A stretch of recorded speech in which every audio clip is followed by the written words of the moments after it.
Assalamualaikum warahmatullahi wabarakatuh. Sahabat fillah dimanapun berada, mari kita ikuti kajian-kajian rutin di channel Abi TV. Dan insyaAllah di channel tersebut akan ada siraman-siraman rohani, tazkirah agama dan nasihat-nasihat agama yang dimateri oleh guru-guru kita yang berasas Ahlussunnah wal Jamaah. InsyaAllah barakah.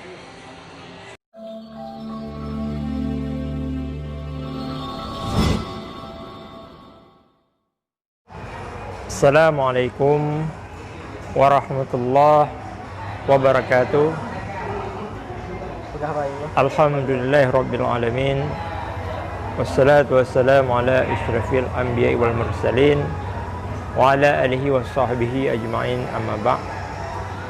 Ta'zim wal ikraman kepada Syekh Ustaz Mujibur Rahman Usman Al-Malaysi sebagai Rais Am Tim Safari Santri Aceh yang sudah lama berdakwah, sudah lama berjuang dalam berdakwah, yaitu dari satu tempat kepada tempat lain, dan beliau sudah menetap hampirnya 2 tahun lebih Ustaz di Malaysia dalam dakwahnya yang luar biasa, Masya Allah. Dan Alhamdulillah pada kesempatan kali ini kita kembali bertetap muka, temu ramah, menyapa sahabat-sahabat kita, guru-guru kita, yaitu yang menyaksikan daripada tayangan Tim Safari Santri Aceh TV ataupun TESA TV. Tadi mungkin ada kesalahan teknis sedikit Ustaz nih. Kami kesilapan, mohon maaf.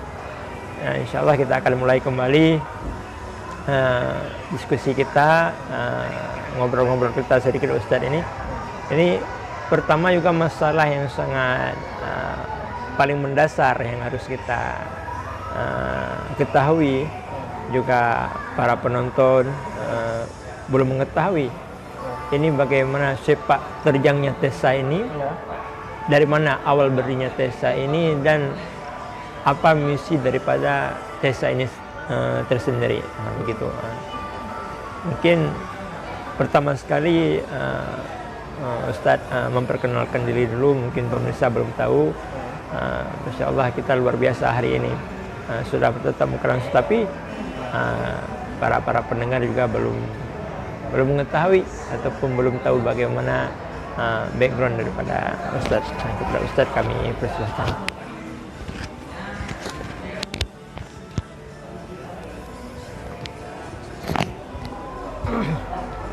Bismillahirrahmanirrahim. Alhamdulillahirabbil alamin wa bihi nasta'in ala umuri dunya waddin. Asyhadu an la ilaha illallah wa asyhadu anna Muhammadar Rasulullah. Allahumma shalli wa sallim ala Muhammadin sayyidil arabi wal ajam wa ala alihi wa ashabihi kiram, amma ba'd.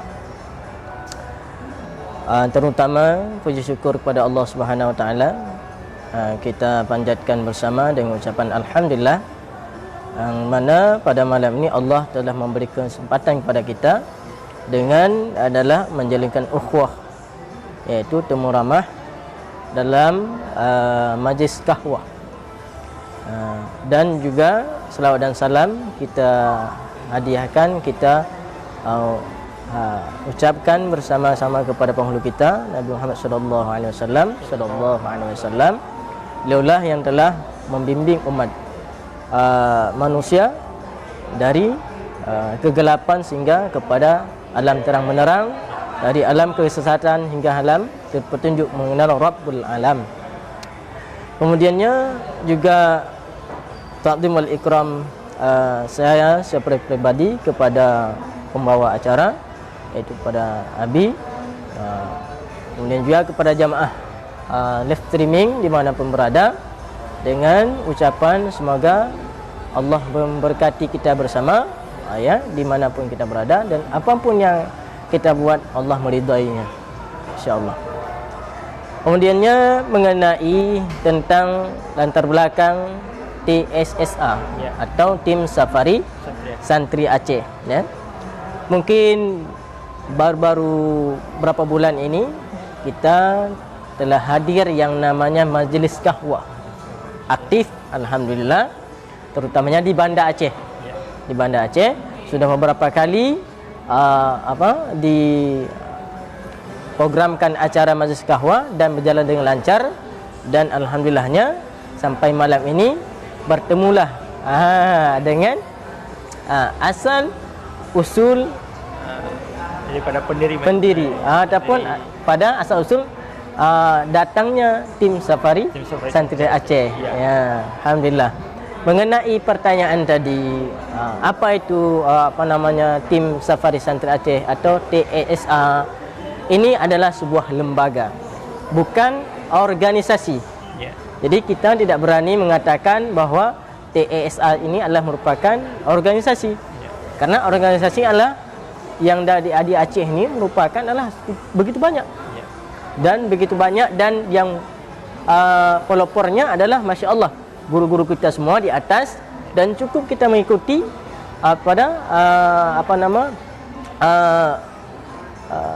lembaga pada yang sudah ada. Jadi kita ni sebagai santri hanya membuat wadah, satu tempat yang namanya adalah lembaga. Jadi beda.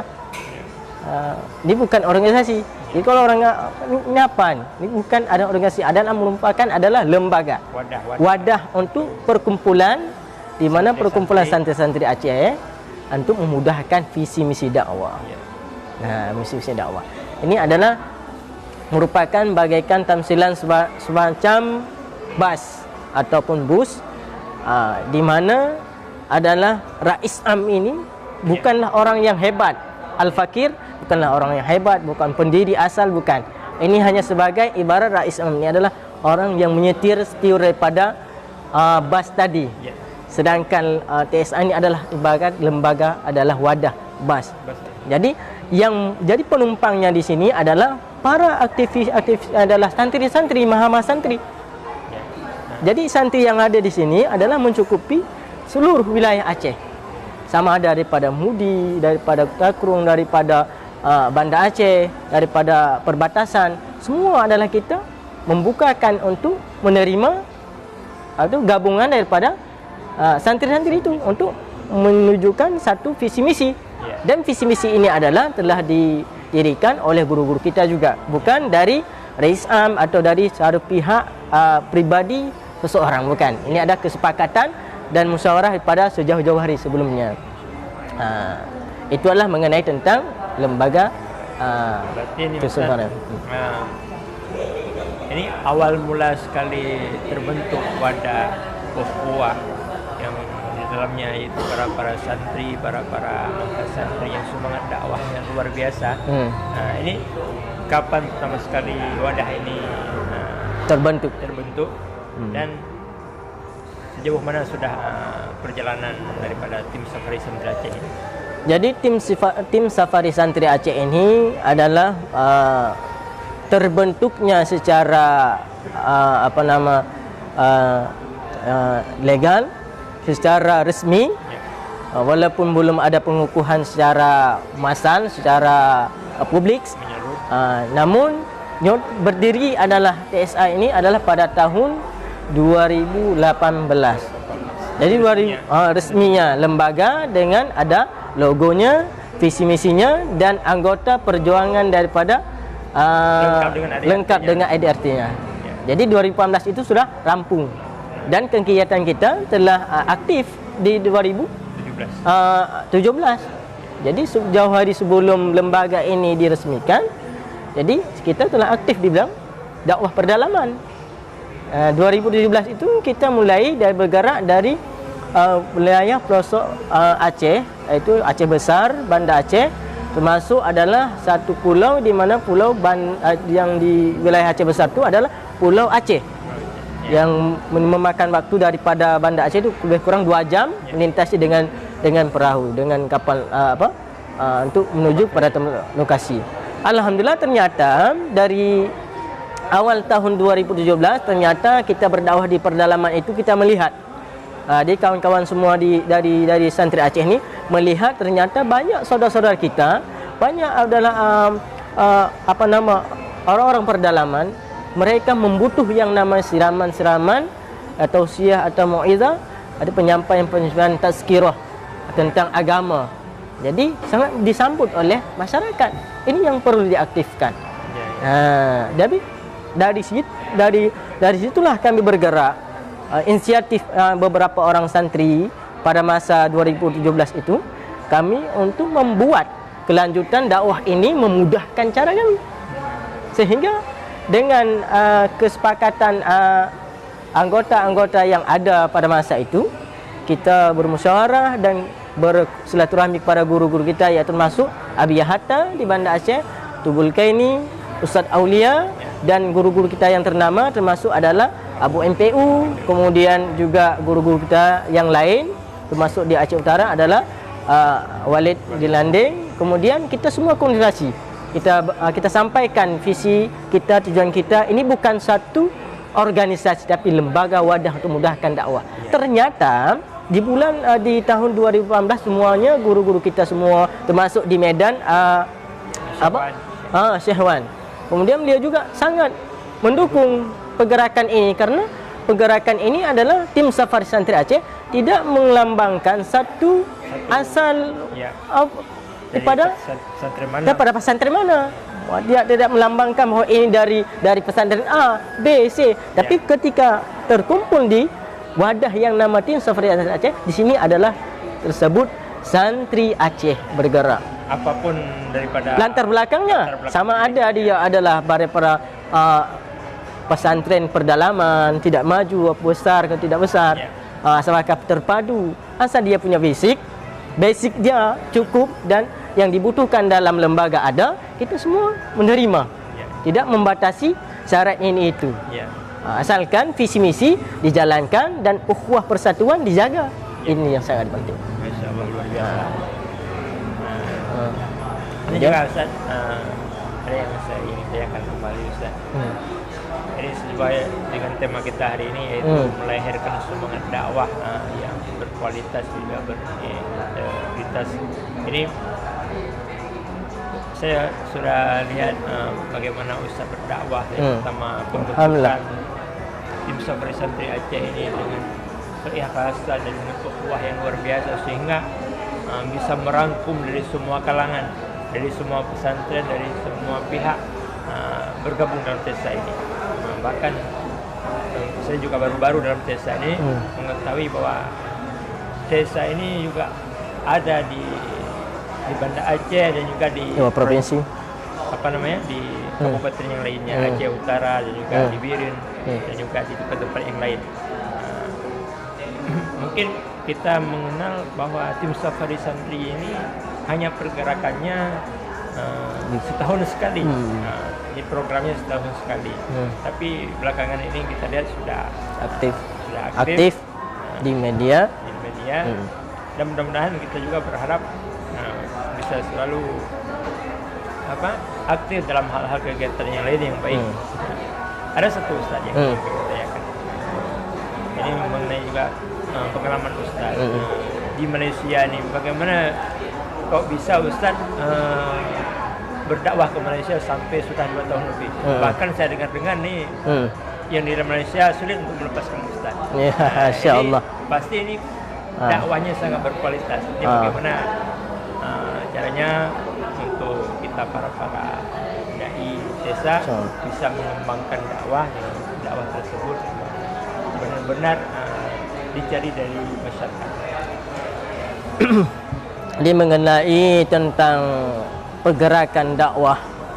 Jadi kita kena mengenal dulu apa itu dakwah. Dakwah ini adalah mengajak. Dalam Al-Quran disebut surah An-Nahlah 125, ud'u ila sabili rabbika bil hikmah wa mau'izatil hasanah. Ini adalah satu ud'u. Ud'u ni kalau kita mengaji dalam pesantren tidak perlu dibahaskan lagi. Ini adalah amar. Sama ada dia amar nadab, lil nadab atau lil wujub. Yang inti yang kita perlu garis bawahi adalah perintah. Ud'u. Mengajaklah kepada jalan Tuhanmu dengan bil hikmah. Maknanya hikmah ni dalam kitab Ibnu Katsir, tafsir Ibnu Katsir, hikmah adalah dengan Al-Quran. Artinya kita mengajak orang berdakwah dengan dasar dalil tuntunan dalam Al-Quran. Kemudian wa mau'izatil hasanah, dengan nasihat-nasihat yang dengan bagus, dengan diterima oleh masyarakat. Nah, ini konsepnya kita kena faham bahawa ini adalah satu perintah dari Rabb kita. Nah, ketika itu ada kita anggap perintah, maka perintah dituju kepada siapa? Kepada siapa? Yang kita merasa ini adalah suatu kewajiban kita belajar agama bersama ada 7 tahun, 10 tahun. Kita punya sedikit ilmu agama. Apakah kita ni terpanggil dengan ayat tadi? Ya. Kita kan merasa terpanggil dengan ayat tadi bahawa ud'u, Allah kata, dakwahlah, ngajaklah. Maka jika kita merasa kita ni adalah mempunyai satu kewajiban, merasa terpanggil, maka siapapun dia dan dimanapun dia akan tertanam dengan suatu panggilan tadi. Maka konsepnya, ketika ada kita faham dakwah inilah penting dan suatu kewajiban bagi kita, dari situ adalah kita tergerak dengan berdakwah. Satu, bergerak dan dakwah. Nah, dalam konsep berdakwah, dasar pengalaman saya sebelum jauh-jauh hari, saya juga mengamati, juga mengiktibar daripada pergerakan dakwah-dakwah orang yang sudah sukses, juga pergerakan dakwah-dakwah yang guru-guru kita, murabbi kita, kita ikuti. Jadi setakat yang apa saya lakukan ini, yang kita lakukan ini belum bandingan dengan mereka-mereka yang sudah berpuluh-puluh tahun lamanya dan begitu semangat dalam dakwah tidak pernah pudar. Ternyata kita pelajari kan mengikuti mereka yang telah ada. Jadi hari ini konsep, jika ditanya apa konsep semangat dakwah, itu tadi kita menganggap dakwah inilah penting, satu kewajiban dari kita. Nah, kedua adalah dakwah ini adalah kita dakwah ini karena apa? Karena lillah atau karena ilah? Ini penting. Karena Allah atau karena ilah? Karena apa? Yang lain, sesuatu yang lain. Ini faktor yang sangat berpengaruh. Jadi maka konsep dakwah juga, ud'u dakwah tadi ada dua sisi, kata dia. Dua sisi. Dakwah ini mengajak. Dalam mengajak dakwah ada dua kriteria. Yang pertama, satu sisi ada dakwah ini bersifat adalah tabligh. Yang kedua, tazkirah. Tabligh ini adalah dalam menyampaikan agama liman la dinalahu, kepada orang yang belum ada agama. Inilah dakwah bersifat tabligh. Kita menyampaikan agama kepada orang yang belum mempunyai agama. Ini konsep pertama. Bahagian pertama yang ditanamkan dalam desa ini. Itu kita nak faham. Ini adalah apa dakwah? Dakwah itu ada sifatnya tabligh. Tabligh apa? Menyampaikan agama kepada orang yang belum mempunyai agama. Yang kedua, ada sifat dakwah. Yang kedua adalah tazkirah. Tazkirah ni adalah memberi peringatan, kajian ulang, mengingati sesama. Ad-dinu nasihat, agama ni saling menasihati. Kepada siapa? Liman kana lahu dinan, kepada mereka yang ada agama. Tapi mereka sudah Islam, mereka adalah turunan daripada Islam, tapi mereka masih mempunyai ingin belajar agama masih kurang. Ini adalah namanya tazkirah. Jadi ketika kita faham ini dua sisi, maka kita kena posisikan diri kita mengambilkan bahagian mana. Apakah kita sanggup bahagian tabligh menyampaikan agama di wilayah perdalaman memang non-Islam? Sanggup? Alhamdulillah. Tidak sanggup? Ambil bahagian yang kedua, tazkirah. Tazkirah menyampaikan agama kepada orang awam. Yang ini, jadi dalam salah satu hari ini TSA telah mencapai adalah tahap yang tazkirah. Belum lagi tahap kepada tabligh. InsyaAllah nanti kita akan doakan semoga Allah mudahkan semua perjalanan TSA ini mampu berdakwah dengan tabligh tadi, menyampaikan agama kepada orang yang non-Islam. Alhamdulillah sejauh ini tazkirah, konsep tazkirah yang kita gunakan ini menyampaikan agama kepada orang-orang awam, alhamdulillah disambut dalam masyarakat dengan dengan bahagia, dengan seronok, dengan puas hati. Luar biasa. Luar biasa. Alhamdulillah di wilayah provinsi atau di luar provinsi. Iaitu di Malang, di Padang, di Sumatera Utara, insya-Allah semuanya berjalan dan diterima dengan konsep kita. Insya-Allah.